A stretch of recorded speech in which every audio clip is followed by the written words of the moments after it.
Greetings. Tonight we are sharpening a chef's knife. This is an old 10-inch Henckels chef's knife from probably the 1950s or 60s. And this is a knife that I've been using in my kitchen recently and really enjoying. After I polished it, I did a preliminary sharpening on it, and it's pretty sharp. But I've been chopping a bunch of stuff with it, and also think I can get it a bit sharper. So we're going to start on my 1000 grit Suihiro Debato Splash and Go stone, which is a stone that doesn't need to be soaked in water. You simply lay it out, splash some water on it, and off you go.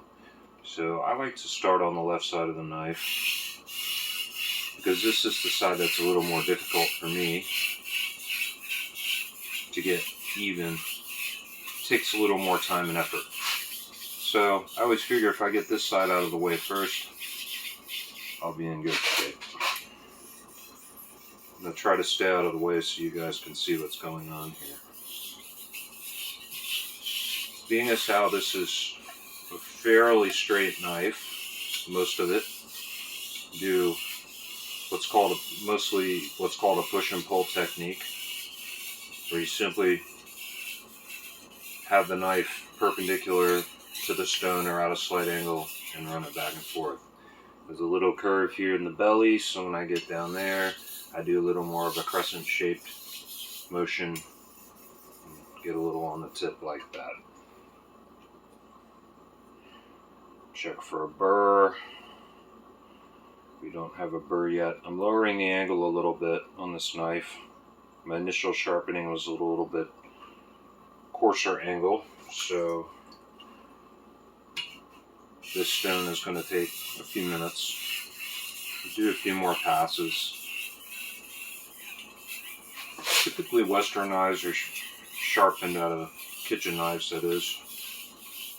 Typically sharpened at a 15 to 17 degree angle on each side, with both sides having an equal amount of angle.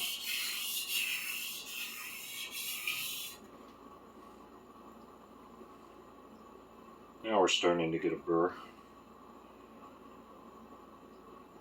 I've been using my Misono gyoto quite a bit lately. You may have seen my video yesterday where I chopped up some cilantro with it. And I've already resharpened that, and it's absolutely ridiculous now.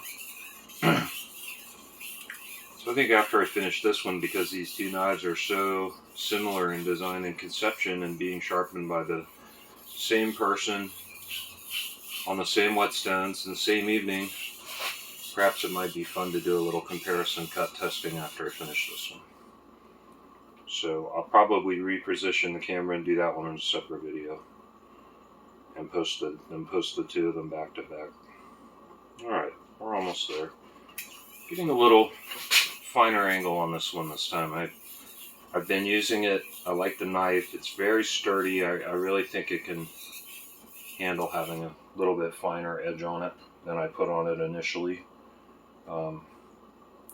It's really a lovely knife, very lightweight despite its long length, and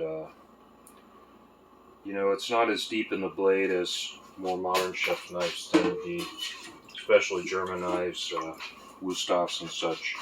Alright, I'm going to switch sides now. I've got a nice burr. So this side's very easy because the handle does not get in the way of working it on the stone, and so I can just basically keep everything the same and just go for it and work my way down. As you work different sections of the blade, it's very important to walk your two fingers down the blade to the different parts you're sharpening. And back. Otherwise, you won't be sharpening the whole blade. This side tends to go a lot faster. Once we get off the 1000 grit stone, it goes pretty quickly, because this this is going to establish our bevel, and everything else is just polishing. And that's a really nice crispy bevel coming out right now. Needs another pass or two though. A nice burr on this side.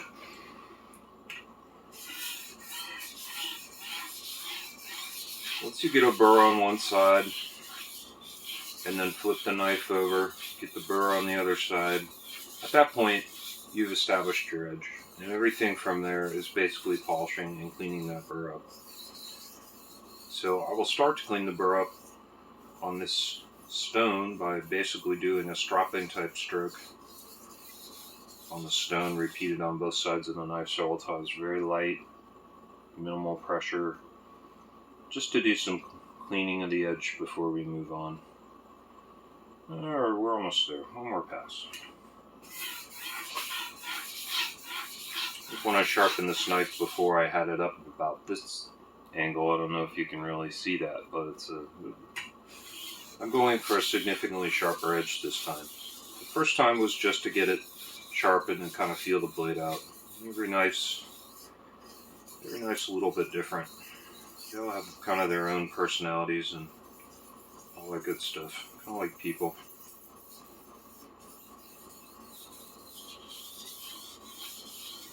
So knives are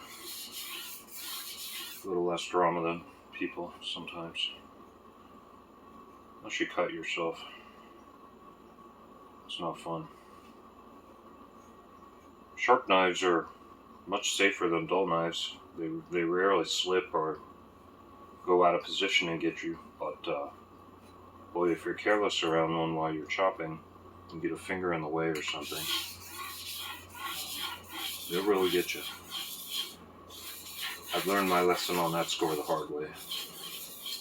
Not ashamed to say, I'm extremely careful now, much more so than I've ever had to be around my kitchen knives in the past. Alright, let's see how we're doing here.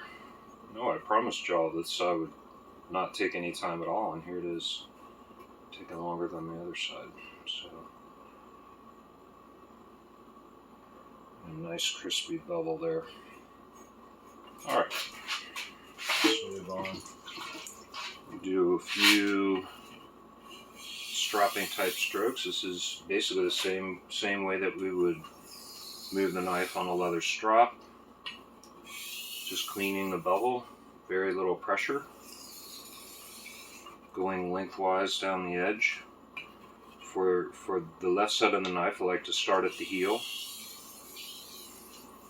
and come back like that. And for the right side of the knife, start at the tip and work my way that way.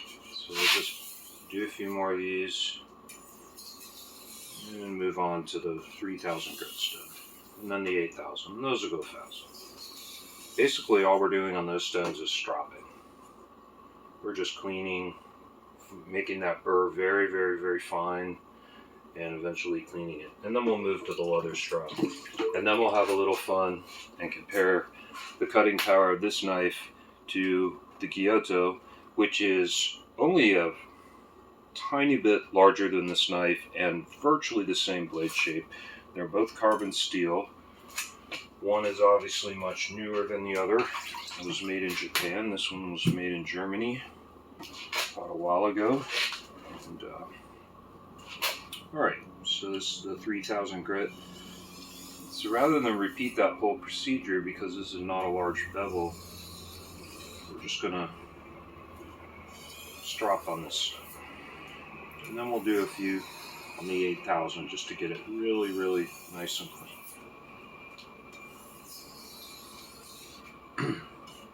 There's no more shaping of the edge to be done at this point. The edge is shaped and sharp.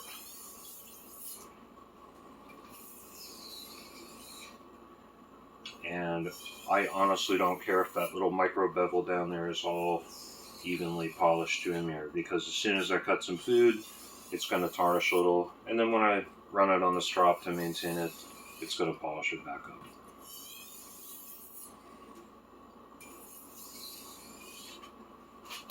Hopefully you all can see what I'm doing here. My selfie cinematography skills have not improved noticeably since I started knife sharpening. Alright, That's starting to feel very nice and toothy. So let's flip this over. We've got, this is a combination stone, 3,000 on one side, 8,000 on the other side. I may have some very exciting new stones coming soon from eBay, assuming so far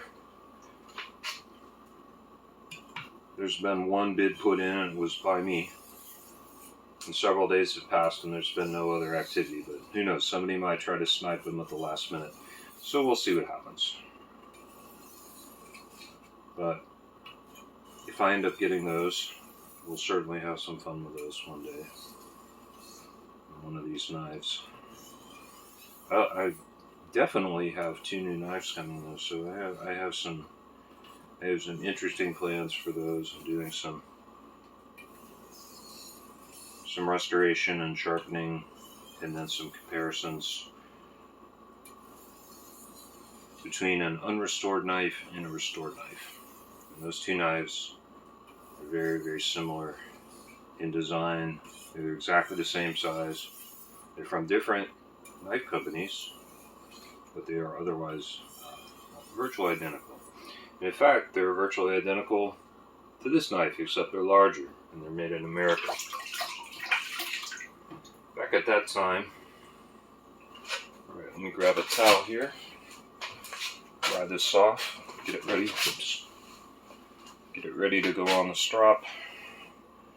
No need to throw a bunch of water on the leather. The strop here. Alright.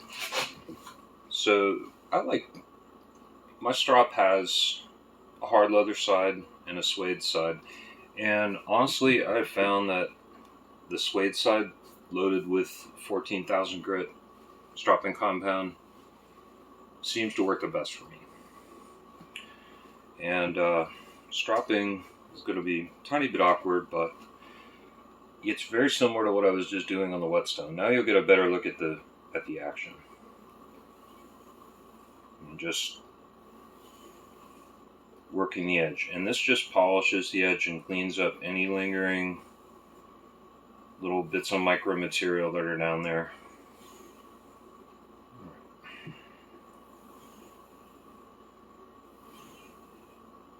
You know, you can do it this way in sections. Of course, you never cut into the strop. You always do it with the edge of the knife, the sharp edge trailing like this. So this works. And in fact, to be honest, I usually start my stropping procedure more in this manner. And then I finish up with some nice full-length strokes, just to tie it all together. Stropping is probably an art unto itself, and it's something I have not studied in great depth yet. So that's sort of my next frontier. I've gotten pretty good on the stones, and getting better at stropping I think is going to be my next challenge. Oh, that feels really nice. It feels very nice. No burr. I should say the burrs, what burr there is very tiny, and it's standing right up on the apex of the edge. It should be very, very sharp now. So let's wipe that off. I think we'll just go ahead and do a cut test. I can reposition things here a little bit. Hey, there we are. Alright. We have some paper. We have one freshly sharpened knife. And let's see how we did.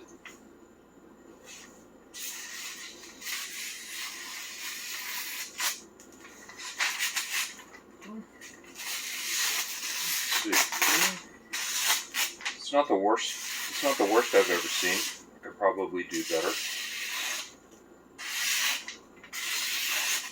This end of the blade is very sharp indeed. Down here in the heel, it's pretty sharp too. It just catches right there with the paper folds. Get rid of that. Not bad, not bad. But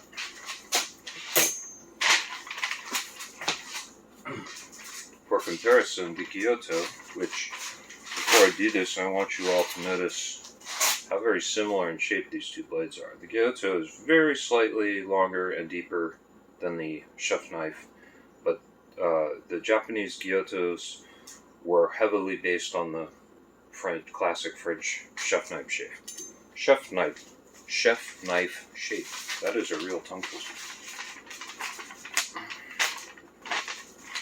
So, this is very sharp.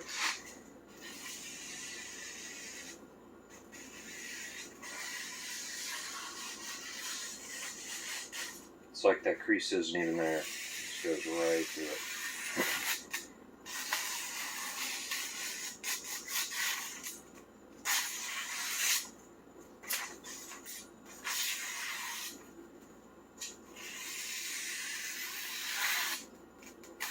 It catches it a little. Boy, that's a really grainy spot right there. This one will even do very nicely across the grain. We'll go this way. It's much harder to cut. Much harder to cut the paper across the grain like this. And this knife does very well. Let's see how the other knife does across the grain. Since we're comparing them. Not bad. Not bad, really. Not bad at all. So this old Henckels really doesn't stand up too badly against this, nearly brand new laser sharp Japanese gyoto, which is made with much harder steel. I sharpened both knives this evening using essentially the exact same procedure on the same 3 whetstones and the same strop. And there you have it. Alright, so a little bit of sharpening fun, interesting comparison between 2 knives from different continents, different generations, but very similar in shape and conception and materials. So that's it for this time. Peace out.